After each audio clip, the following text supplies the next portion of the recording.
అధికారంలో ఉన్నప్పుడు ఆహా ఓహో అన్న నాయకులు ఇప్పుడు ముఖం చాటేస్తున్నారు. అవకాశం చూసుకుని జంపింగ్స్ చేస్తున్నారు. అసలే కుమార్తె కవిత అరెస్ట్తో ఇబ్బందుల్లో ఉన్న కేసీఆర్కు షాక్ల మీద షాక్లు ఇస్తున్నారు. ఒక్కొక్కరుగా జంపింగ్స్ చేస్తున్నారు. అటు బీజేపీకి జంపింగ్ జపాంగ్ల బెడద తప్పడం లేదు.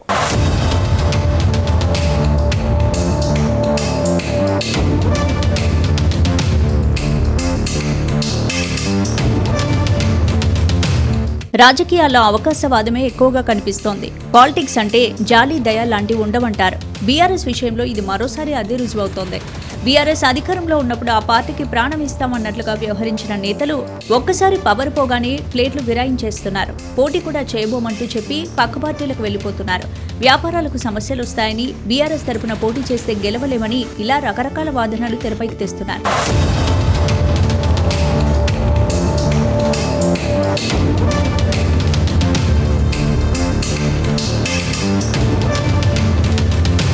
కవిత అరెస్టు వ్యవహారం తర్వాత బీఆర్ఎస్ చీఫ్ కేసీఆర్ మరిన్ని సమస్యలు ఎదుర్కొంటున్నారు. ఈ కేసు నుంచి కుమార్తెను ఎలా బయటపడేయాలన్న ఆలోచనలో తలమునకలయ్యారు. ఇలాంటి సమయంలో అండగా ఉండాల్సిన వారు ఒక్కొక్కరుగా గుడ్ బై చెబుతుండడం గులాబీ పార్టీలో గుబులు పుట్టిస్తోంది.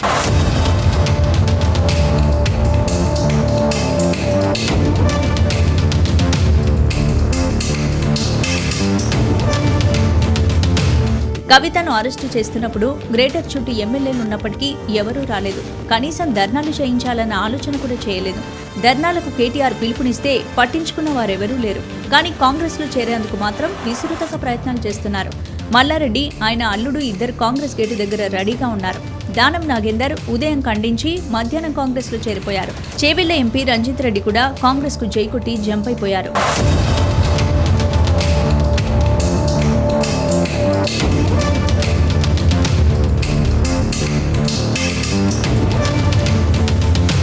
తెలంగాణ రాజకీయాల్లో జంపింగ్ జపాంగ్స్ జోరుగా సాగుతున్నాయి.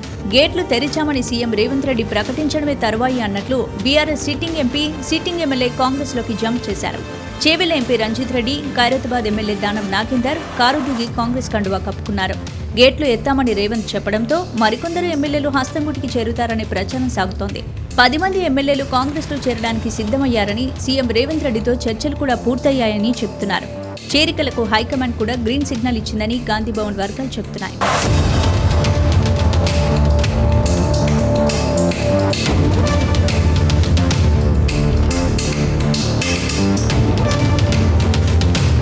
భద్రాచలం ఎమ్మెల్యే తెల్లం వెంకట్రావు అధికారికంగా కండువా కప్పుకోకపోయినా కాంగ్రెస్ పార్టీ నేతలతోనే తిరుగుతున్నారు. గత నెలతో ఉమ్మడి మెదక్ జిల్లాకు చెందిన ఎమ్మెల్యేలు కొత్త ప్రభాకర్ రెడ్డి, సునీత లక్ష్మారెడ్డి, మాణిక్రావు, గూడెం మహిపాల్ రెడ్డి సీఎం రేవంత్ రెడ్డిని కలిశారు. రంగారెడ్డికి చెందిన ఇద్దరు ఎమ్మెల్యేలు ప్రకాష్ గౌడ్, కాళే యాదయ్య కూడా సీఎం రేవంత్ ను కలిశారు. మాజీ మంత్రి మల్లారెడ్డి, ఆయన అల్లుడు మర్రి రాజశేఖర్ రెడ్డి కూడా పార్టీ మారడం ఖాయమని టాక్ వినిపిస్తోంది. మహబూబ్ నగర్ జిల్లాకు చెందిన ఓ ఎమ్మెల్యేతోనూ కాంగ్రెస్ నేతలు చర్చలు జరుపుతున్నారని తెలుస్తోంది. కాంగ్రెస్లో చేరికలు ఖచ్చితంగా ఉంటాయని, సమయం చూసుకొని గేట్లెత్తుతామని పీసీసీ కీలక నేతలు చెబుతున్నారు.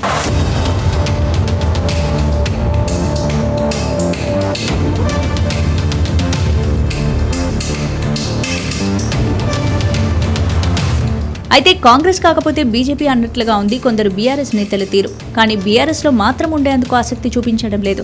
కేసీఆర్ వ్యాపారస్తులకే ఎక్కువ ప్రాధాన్యమిచ్చి ప్రోత్సహించడం వల్ల ఈ సమస్య వచ్చిందన్న అభిప్రాయం వినిపిస్తోంది. ప్రభుత్వపరమైన వేధింపులను తట్టుకోలేమన్న కారణాన్ని చెప్పి ఎక్కువ మంది జంప్ అవుతున్నారు. కేసీఆర్ మళ్లీ ఒంటరి పోరాటం చేయాల్సిన పరిస్థితి కల్పిస్తున్నారు.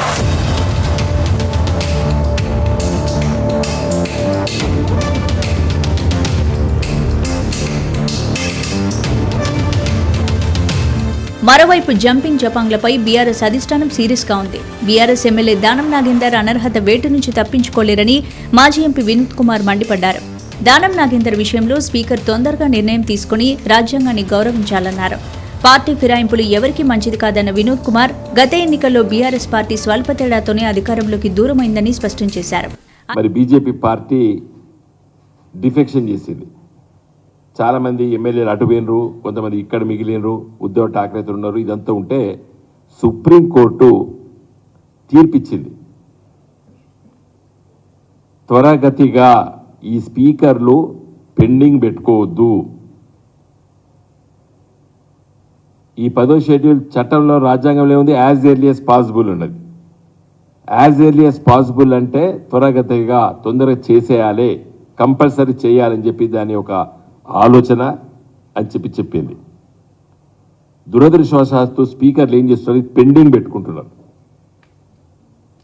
నేను నా రిక్వెస్ట్ ఈరోజు ఈ ప్రెస్ మీట్ ద్వారా కోరేది ఏంటంటే, మరి గౌరవ తెలంగాణ రాష్ట్ర శాసనసభ స్పీకర్ ప్రసాద్ గారు యాజ్ ఎర్లీ యాజ్ పాసిబుల్ అంటే మీరు 24 గంటల్లో డిస్పోజ్ చేయొచ్చు. నా రిక్వెస్ట్ ఏంటంటే, మీరు ఒక శాసనసభ స్పీకర్గా ఉన్నారు కాబట్టి మీరు వెంటనే డిస్పోజ్ చేయాలి. ఇంకా సుప్రీంకోర్టు తీర్పు ఏం చెప్పింది, మీరు వారం రోజులు చేసినా నెల రోజులు పెండింగ్ పెట్టుకున్నా ఈ రోజు నుండే డిస్క్వాలిఫై అయినట్టే అని చెప్పేసింది. ఇలా దానం నాగేందర్ గారు నిన్న కండవా కప్పుకున్నారు కాబట్టి నిన్నటి నుండే ఆయన డిస్క్వాలిఫై చట్ట ప్రకారంగా.